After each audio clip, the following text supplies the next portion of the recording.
Assalamualaikum warahmatullahi wabarakatuh. Kita akan melanjutkan pembahasan kita pada bab termodinamika part 2, materi ke-1. Oke. Nah, pada materi kali ini kita akan membahas usaha pada proses gas ideal. Kita akan meninjau ada dua tinjauan, pertama dari lingkungan dan dari sistem.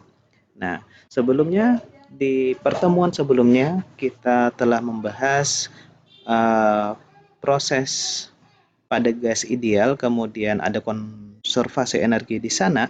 Di sana kita melihat ada tipikal seperti ini ya, di mana usaha yang diberikan kepada sistem itu bernilai positif dan usaha yang keluar dari sistem bernilai negatif. Nah, itu dari tinjauan lingkungan, tapi nanti berbeda dengan tinjauan sistem ya, sistem sendiri. Kalau sistem sendiri, kalau dia mengeluarkan usaha, nanti nilainya positif, dan kalau dia mendapatkan usaha dari lingkungan negatif. Nah, besarnya sama, cuma yang membedakan negatif dan positifnya saja. Oke, kita cek dulu untuk berapa energi di setiap prosesnya. Sebenarnya ada 4 proses di sini, isokorik, isobarik, dan isotermik. Yang pada penjelasan sebelumnya untuk proses isokorik adalah volume yang konstan, kemudian proses isobarik adalah tekanan yang konstan, dan isotermik adalah temperatur yang konstan. Di sini untuk isokorik karena tidak ada perubahan volume, maka nilainya adalah 0. Kemudian pada isobarik kita dapatkan nilai seperti ini ya. Ini didapatkan dari hasil integral gitu ya. Dan pada isotermik kita dapatkan proses pengintegralkannya seperti ini ya. Kemudian dihasilkan nanti nilai ini, atau nanti bisa juga kita gunakan ini dan ini ya. Nah, kita cek sekarang dari tinjauan sistem. Apa yang membedakan? Ternyata yang membedakan adalah plus dan minus. Sebelumnya untuk tinjauan lingkungan ya, kita menemukan ada nilai negatif, tapi pada sistem akan nilai positif. Cuma itu saja bedanya. Sisanya adalah sama. Jadi kebalik, seperti berkebalikan gitu ya untuk nilai positif dan negatifnya. Untuk nilai usaha yang diberikan oleh sistem, nilainya positif, sedangkan kalau ditinjau dari lingkungan negatif. Cuma itu saja. Ya. Oke, saya hapus dulu yang ini. Nah, kemudian contoh kasus seperti ini ya. Sebuah silinder berisi gas nitrogen dengan massa 7 gram. Nah, berapakah usaha yang diberikan agar dapat dikompresi hingga setengah volume awal pada temperatur konstan 80 derajat Celcius? Dari sini kita ketahui ada poin penting, yaitu berapa usaha yang diberikan. Nah, ini berarti tinjauannya adalah dari lingkungan. Dalam kata lain, anggap kita sebagai lingkungan, maka berapa usaha yang kita berikan agar volumenya bisa terkompresi atau mengecil. Seperti ditekan misal gitu ya, sehingga dari awal volumenya 1 menjadi setengahnya setelah kita tekan. Nah, itu berarti maksudnya lingkungan atau kita sebagai lingkungan memberikan usaha kepada sistem. Jawabannya ya. Pertama, kita mencari nilai molnya terlebih dahulu. Kemudian kita masukkan ke dalam persamaan ini. Ini persamaan ini diambil karena ada kata kunci yaitu temperatur konstan. Berarti proses tersebut adalah isotermik gitu ya. Kemudian kita lanjutkan. Nah, ini adalah proses yang keempat yang sebelumnya kita belum bahas di gas ideal, yaitu proses adiabatik. Nah, proses adiabatik secara umum adalah tidak ada panas yang masuk maupun panas yang keluar. Ya.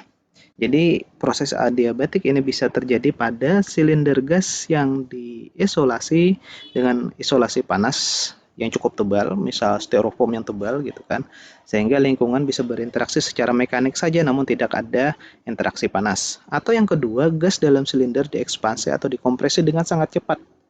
Nah, karena sangat cepat sehingga eh, panas yang seharusnya ditransfer ke lingkungan itu tidak sempat gitu ya. Jadi proses ekspansi atau kompresinya lebih cepat daripada panas yang ditransfer ke lingkungan.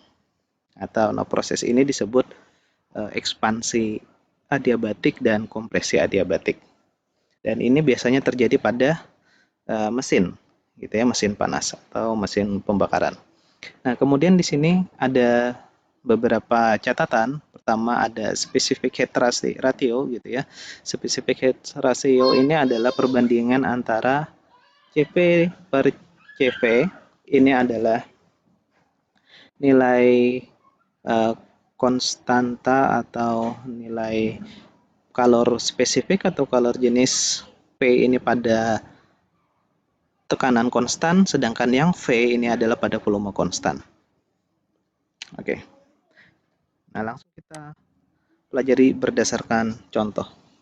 Nah, di sini ada uap bensin bercampur udara dimasukkan dalam silinder mesin bakar gitu ya pada 1 atmosfer dan 30 derajat Celcius itu keadaan awalnya. Kemudian uap dengan sangat cepat dikompresi dari 500 cm kubik menjadi 50 cm kubik. Rasio kompresi atau rasio volume awal dengan akhir adalah 10. Asumsi gas adalah diatomik. Nah, yang ditanyakan adalah tentukan tekanan dan temperatur akhir, kurva adiabatik, dan berapa usaha yang dilakukan kepada mesin.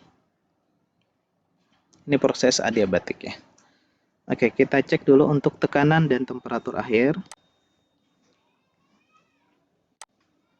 Oke, jadi kita bisa menggunakan persamaan ini yang didapatkan pada proses adiabatik di mana P ya, P tekanan dikalikan dengan volume pangkat gamma. Gamma itu tadi adalah, ingat gamma adalah Cp per Cv.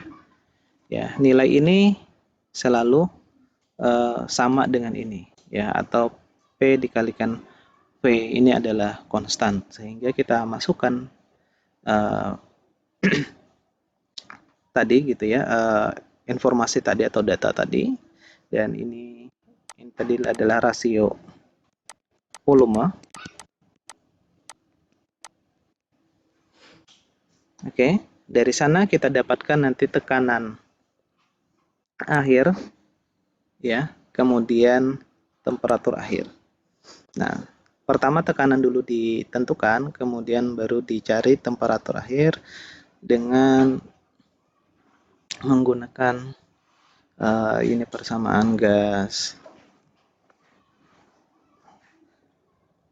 ideal ya. Oke, selanjutnya bagaimana kurvanya? Nah, kurvanya di sini ya, jadi ada perpindahan ini dari keadaan awal atau inisial ke final, di mana temperaturnya berubah gitu ya. Kemudian berapakah usaha gitu ya yang harus kita berikan, adalah kita tinggal masukkan ke nilai ini. Ya, ini tadi didapatkan di persamaan untuk adiabatik. Ya, untuk adiabatik proses ini kita bisa mendapatkan usaha yang diberikan ya.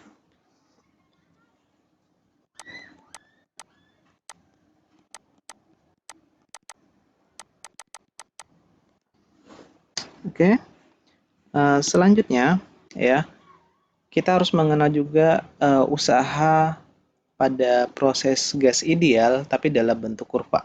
Nah, jadi ini adalah kurva yang biasanya terjadi pada mesin yang memiliki gas, kemudian gasnya bertekanan, kemudian gas tersebut memberikan usaha kepada lingkungan atau gas menghasilkan usaha.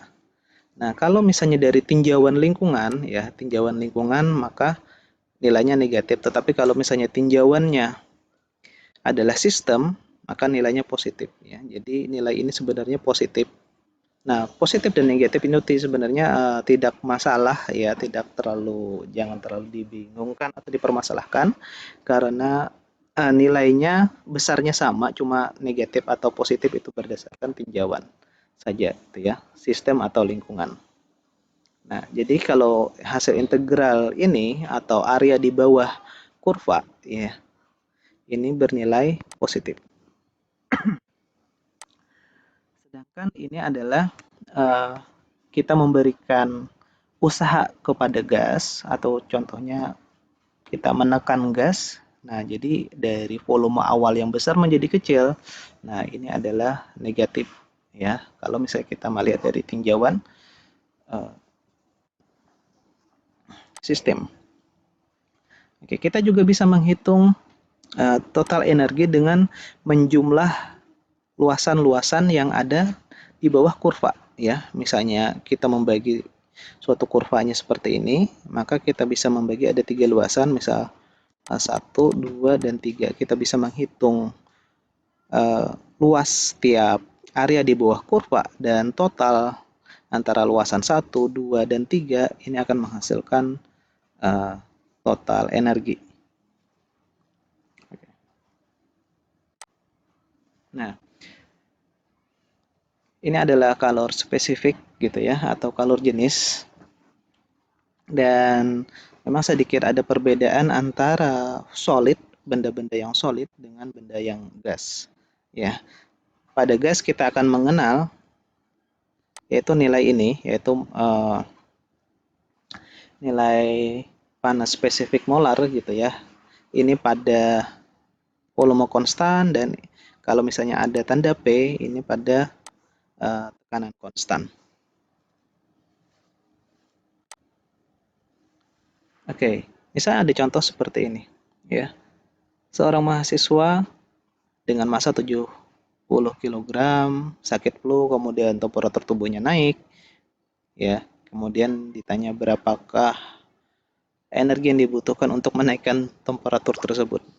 Oke, kita cek ya.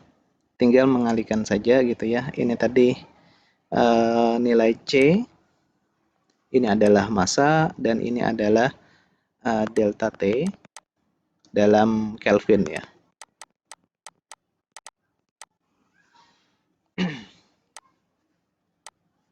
Oke. Dan demikian materi pertama. Semoga bermanfaat. Terima kasih.